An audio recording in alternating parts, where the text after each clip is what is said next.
आप देख रहे हैं हमारा YouTube चैनल दी सच्चा भारत और आज के इस बुलेटिन में आपका स्वागत है। In charge general secretary Ajay Maken जी को आना था, वो दिल्ली से उड़ भी चुके थे, लेकिन हवाई जहाज जयपुर आने के बाद में यहाँ लैंड नहीं हो सका। उनको यहाँ पर रनवे पे स्थान नहीं मिला और वापस दिल्ली जाना पड़ा। इसकी वजह से आज जो 2 बजे का कार्यक्रम था वो 4:30 बजे के लगभग शुरू हो सका। आप सबको भी इंतजार करना पड़ा, काफी तकलीफ हुई, उसके लिए मैं माफी चाहता हूं आप सबसे। माननीय मुख्यमंत्री जी हमारे बीच में है, मैं ज्यादा लंबी चौड़ी बात नहीं करूंगा। दीपावली का मौका है, अग्रिम बधाई और शुभकामनाएं भी देना चाहते हैं, मुख्यमंत्री जी भी देना चाहते हैं। आज का जो कार्यक्रम था वो बहुत ही महत्वपूर्ण कार्यक्रम था पार्टी के लिए, और मुख्यमंत्री जी कह रहे थे कि चाहे कितना भी व्यस्त कार्यक्रम हो मैं इसमें आऊंगा, और वहीं से दिल्ली से भी अजय माकन साहब भी आ रहे थे, लेकिन टेक्निकली दिक्कत के कारण से वो नहीं आ पाए। हमारा जो सदस्यता अभियान है वो 31 मार्च तक सदस्य बनाने का है। 14 नवंबर से 29 नवंबर के बीच में जन जागरण अभियान है महंगाई के विरोध में। तमाम हमारे 55-56 हजार जितनी भी बूथी हैं उसमें बूथों में मतदान केंद्रों में हमारे सब कार्यकर्ता और नेता सब लोग जाएंगे। विस्तार से हमारी चर्चा हुई है। आज हम लोग 5 लाख फार्म आज ही दे रहे हैं। पिछली दफा हमने जो 17 तक कार्यक्रम था उसमें 32 लाख से ज्यादा, जो मेरे पास सूचना यहाँ से मिली है, 32.5 लाख के लगभग हमने सदस्य बनाए हैं।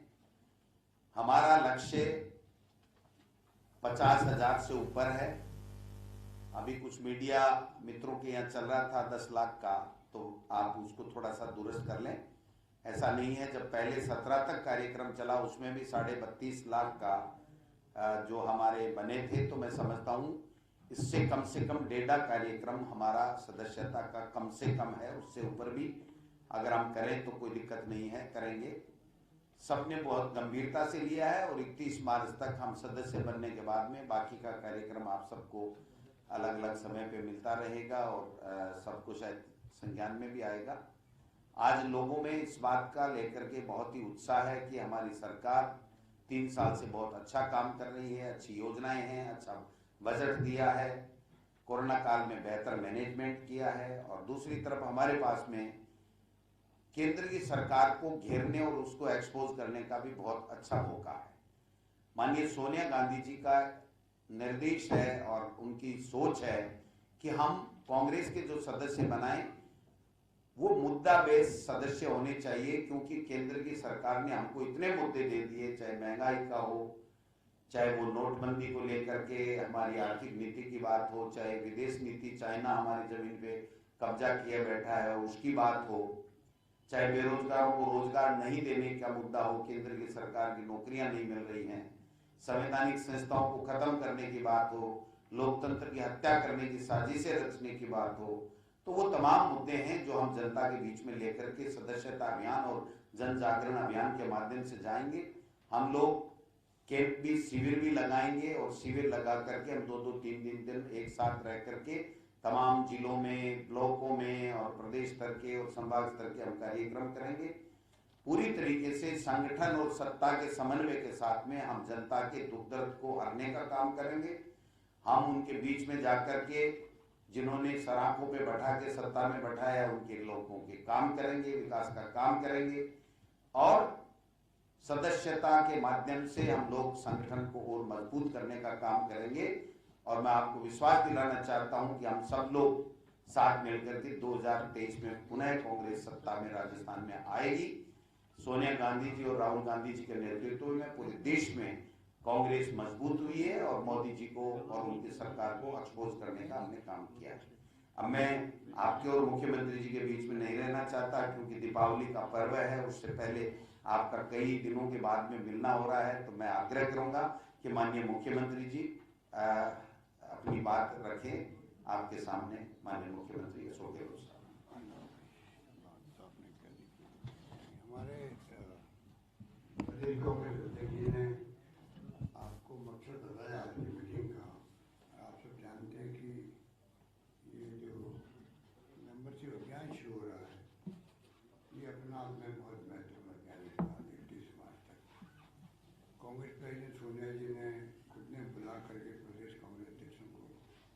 विशेष बढ़ावा दी है कि हमें जन जन तक ये बात पहुंचानी है, कांग्रेस की नीति है, उसके कार्यक्रम के सिद्धांतों को। और जो उसके बाद में जो जन जागरण अभियान दिया गया है वो भी बहुत शानदार अभियान है। किस प्रकार पदयात्राएँ करनी है, किस प्रकार प्रभात फेरी निकालनी है, किस प्रकार लोगों के बीच पहुँचना है, इसके माध्यम से एक नई शुरुआत देश भर में हो रही है। ये जो इस बार प्रोग्राम दिए गए हैं, क्योंकि जो ताकतें सत्ता में काबिल हो चुकी हैं वो सांप्रदायिक ताकतें हैं, फासिस्टी ताकतें हैं, उनका कोई लोकतंत्र यकीन नहीं है। जैसे एक प्रकार से आप समझ लीजिए कि धर्म के नाम पे आप सत्ता में आ जाओ, धर्म के नाम पे, जाति के नाम पर बहुत आसान काम है सत्ता में आना। और मैंने अभी मीटिंग में भी कहा है, आग लगाना बड़ा आसान होता है, आग लग जाती है तो बुझाना बड़ा मुश्किल काम होता है। और देश में माहौल तनावपूर्ण है, शांति, सद्भाव, प्यार, मोहब्बत का माहौल नहीं है देश के अंदर। तो ये चिंता पूरे देशवासियों को है, पूरी ये चिंता पूरे देशवासियों को है। किसी से व्यक्तिगत बात करेंगे तो वो खुद इस बात को महसूस करता, परंतु भय है। कहा जब आप असहमत हो सरकार से या कोई आपने स्टेटमेंट दे दिया तो आप सीधे देशद्रोही हो। आज़ादी के बाद में पहली बार ऐसा माहौल बना है राज्यों में जब सरकार बीजेपी की है, और ऐसा माहौल बना दिया गया कि मॉब लिंचिंग की बात हो, देशद्रोही के मुकदमे लगाने की बात हो। तो आज देश में लोकतंत्र खतरे में है, देश में संविधान खतरे में है और देश खतरे में है। ये हालात बन गए हैं। आप अगर पूरे देश भर के अंदर जो राइटर्स है, लिखने वाले लेखक, उनके अगर आप आर्टिकल पढ़ेंगे, अधिकांश आर्टिकल में आपको इन भावनाओं की झलक मिलेगी आपको। तो ये हम सबकी जिम्मेवारी है, हमारा कर्तव्य बनता है देशवासियों का, इन ताकतों को पहचाने। राज तो कांग्रेस ने भी किया था 70 साल तक। ये कहते हैं कांग्रेस ने क्या किया, कांग्रेस ने क्या किया? आज आधुनिक भारत दिख रहा है, आधुनिक प्रदेश दिख रहा है, आधुनिक गांव दिख रहे हैं। आज़ादी के वक्त तो बिजली भी नहीं थी, बिजली लोग क्या होती समझते नहीं थे बिजली को। आज पानी, बिजली, शिक्षा, स्वास्थ्य, सड़कें, सब कुछ है देश के अंदर। इसलिए इनकी बातों में जिस प्रकार से इन्होंने नारे दिए यूपी गवर्नमेंट बदनाम करने के लिए, अब वो मिस्टर रॉय जो CNAG था, उनकी पोल खुल गई। परसों उसको संजय निरुपम से माफी मांगनी पड़ी। आप उस अंदाज लगा लीजिए, जो CNAG कॉन्स्टिट्यूशनल पोस्ट होती है बहुत बड़ी देश की, और उस पर विश्वास किया जाता है क्योंकि वो पोस्ट एक अलग जिम्मेदारी निभाती है अकाउंट्स की, पूरे देश की। उसका विनोद राय नाम का क्या नाम है? विनोद राय। विनोद राय जैसे व्यक्ति ने सरकार के खिलाफ षड्यंत्र किया, उसने 1,76,000 करोड़ का घाटा होकर बता दिया।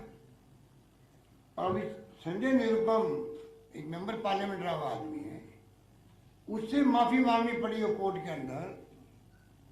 आप अंदाज कर लीजिए कितना बड़ा षड्यंत्र हुआ उस वक्त में सरकार के खिलाफ में। और जितने आरोप लगाए गए थे सब झूठे साबित हो गए। कहाँ तो वो 2G स्पेक्ट्रम चला गया, कहाँ कोलगेट चला गया, कहाँ नाजारे चले गए। केजरीवाल ने जो फायदा उठाया उसका, उस माहौल का फायदा केजरीवाल ने उठाया या नरेंद्र मोदी ने उठाया? पर ये झूठ और झूठे तथ्यों के आधार पर जो राजनीति की गई, काला ब्लैक मनी लेके आएंगे विदेशों से, बेरोजगारी खत्म कर देंगे। अगर उस वक्त की आप प्रधानमंत्री जी के और नेताओं के भाषण सुन लो, आप 14 के पहले के, और भाषणों में जो आरोप लगाए थे यूपीए गवर्नमेंट ने, उसका विश्लेषण कर ले मीडिया, तो मैं दावे के साथ कह सकता हूं कि कांग्रेस नेता कुछ कहने की जरूरत नहीं पड़ेगी। पर क्योंकि दबाव में मीडिया है, आपके सब जितने मालिक लोग हैं आपके विजुअल मीडिया वाले भी और प्रिंट मीडिया वाले भी सब दबाव के अंदर है।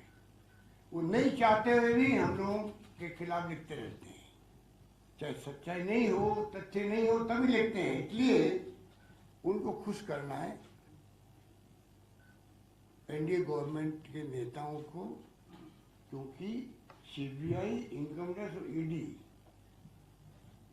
जिससे सिर्फ कंट्रोल हो गया लोगों का, जुडिशरी में कंट्रोल हो गया, इस रूप में देश चल रहा है। बहुत खतरनाक स्थिति है। और हम तो बार बार जो प्रोग्राम दिया अभी सोनिया गांधी जी ने दिया, राहुल गांधी जी ने दिया है, इस प्रोग्राम को प्रदेश कांग्रेस कमेटी अध्यक्ष के नेतृत्व में बहुत अच्छे ढंग से चलाएंगे जन जागरण का। और मुझे यकीन है कि राजस्थान जो है, जहाँ हम लोगों की जिम्मेवारी है, हम चाहेंगे राजस्थान के घर घर के अंदर ये मैसेज पहुँचे सत्यता क्या है। सत्य की विजय होती है और मैं समझता हूँ अंतिम विजय सत्य की होगी, ये मेरा मानना। धन्यवाद। दीपावली की सबको राम राम। आप सब जमातों ने प्रदेशवासियों को राम राम। युवाओं से आप मेरे को मैं आपको कर रहा हूँ। हम सभी कर रहे हैं, पर नहीं 2-3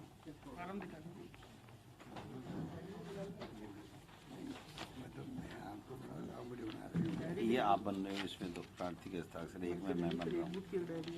हाँ दिखा दो तो नहीं, वो तो ये कर देंगे सर, मैं कर दूंगा, आपका मैं करूँगा। जी जी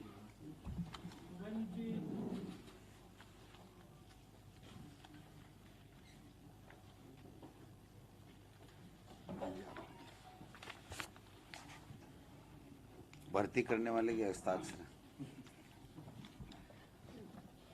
नवीनीकरण नहीं होता क्या? नवीनीकरण ये मेरा, हाँ सर सर।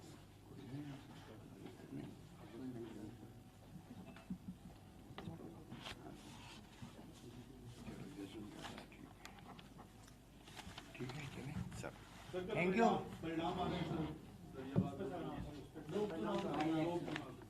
कल तो चुनाव आपको बताया धौलपुर और अलवर में शानदार जीत हुई है। मैंने पहले कहेंगे सुपड़ा साहब हो जाएगा, वही हुआ है। और कल आप देखेंगे दोनों चुनाव हम जीतेंगे। पहले मैंने आपको कहा है, मुझे पूरा यकीन है कि जनता ने हमारे जो 2.5 साल का शासन है, सुशासन, उस पर विश्वास किया और मौन लगाई। मुझे यकीन है दोनों सीट हम जीतेंगे। आगे हमने जो वादे किए उनसे वो हम निभाएंगे, ये मैं कह सकता हूँ। धन्यवाद। और ऐसे ही नए अपडेट पाने के लिए द सच्चा भारत चैनल को सब्सक्राइब कीजिए। धन्यवाद।